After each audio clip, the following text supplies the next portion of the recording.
out. So I'm sitting on my landing next to my TBR shelves for this 2024 12 books I want to get to in 2024 video. So last year I got my Facebook friends to give me what was meant to be 12 book recommendations, and I think I got 19, I'm not quite sure. I haven't quite finished reading those, but I have finished at least 12. I DNF'd a few, and I've got one that I'm halfway through, which is Project Hail Mary by Andy Weir, and one which I haven't managed to get hold of yet. So I will see how it goes, and I'll come to you with a wrap up because I'm filming this in December. I'll come to this with a wrap up when it's actually the end of the year and I'm done with that for sure.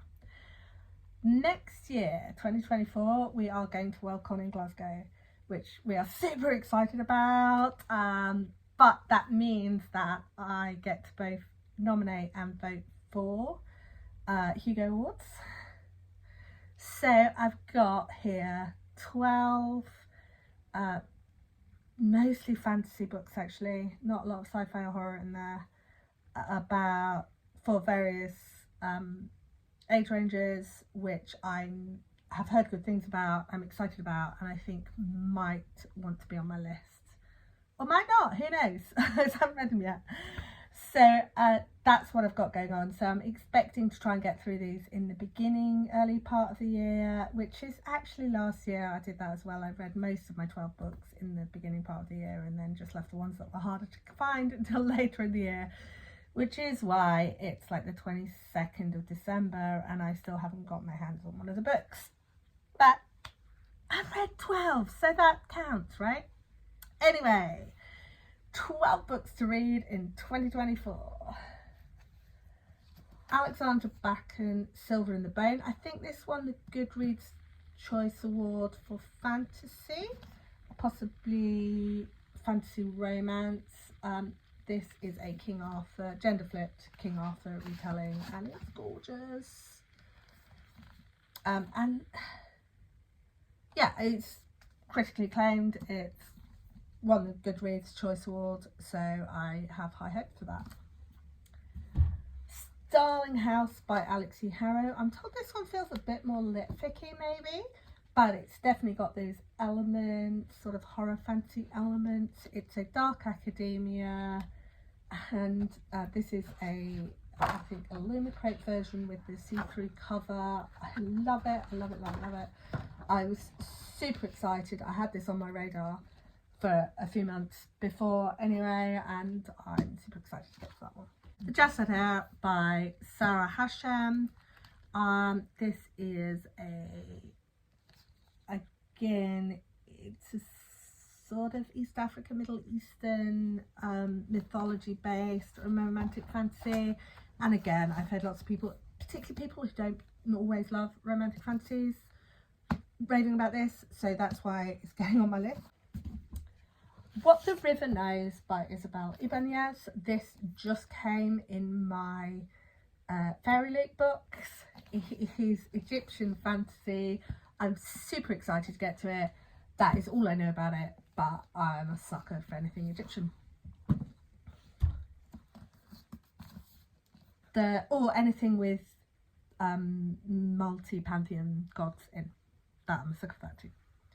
This one, The Principle of Moments, is another recent Illumicrate book. It is a dual timeline sci-fi. It's giving me like almost like June vibes, like super traditional sci-fi. Courage is the only thing stronger than fear, and love is the thread that holds the atoms of this universe together. So again, I love twin timeline stuff. I love that kind of traditional sci-fi stuff. I'm super hyped for that as well. I'm just, you can probably hear I'm a bit hoarse in my throat, but I'm super excited about the books. Okay, the next one is a middle grade book. I love everything I've read by Yoon-Ha Lee. This is a sequel to, I can't remember the name, Dragon Pearl. It's a nine-tailed fox story. I love nine-tailed foxes. I don't know why, I just love them. and this is, I think, the third. It's space opera Korean folklore written by a Korean American who is just fabulous, and I am gonna love it. I know I'm gonna love it, so I just haven't had the time yet. Oh, I just say that Tiger Honor is the second in the trilogy, and it's the third that came out in 2023, so I guess I'll read both of those. They're short, they're middle grade, it'll be pretty easy. Her Radiant Curse. This is a sequel again. I keep forgetting the names of the first book, Six Crimson Cranes, which I absolutely loved. So more dragons, more cranes, more Asia, more mythology, more pink and turquoiseness, which I feel is integral to the feel of the book, even though it's not really plot relevant. Seven Faceless Saints by M.K. Lobb. I feel like this might have been a Goodreads choice as well. It's a cult-based romantic fantasy. I don't know very much about it, but I feel like I've heard lots of people saying they loved it, so that's why it's on my list. Even though I feel like these awards aren't particularly romantic fantasy heavy, they're not romance heavy. Bonesmith by Nikki Powell-Prete. This is bone magic. It's super dark, it's super twisty, and it is gorgeous. Fantasy sci-fi, I believe. So yeah. The Forest Grimm, which is exactly what it sounds like. Not heard a lot of hype about this, but I was super excited for it, so it's going on my list anyway.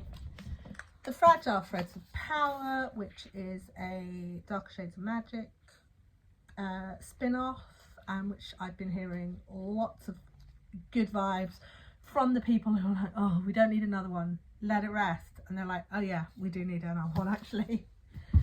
And last but not least, Midnight is the Darkest Hour by Ashley Winstead, which is a dark academia with vampires, and again, everyone seems to love it. So that is all speculative fiction published in 2023, ready for thinking about in terms of awards. And for my library picks, I'll be doing the same thing, going through my want to reads, picking off the my Goodreads CBR, picking off the ones that are most recent. And I feel like I've been reading more ebooks than physical books, but I should feel like this should be doable anyway. So what about you? Have you read any of those? Are there any of those that you think should switch out for something else? In particular, anything you've got for me in the realms of sci-fi or horror, or even better, sci-fi horror crosses that were published in 2023 that you think are worthy of getting into that nomination categories? I would love to hear them. And happy everything, and I will see you soon. Bye.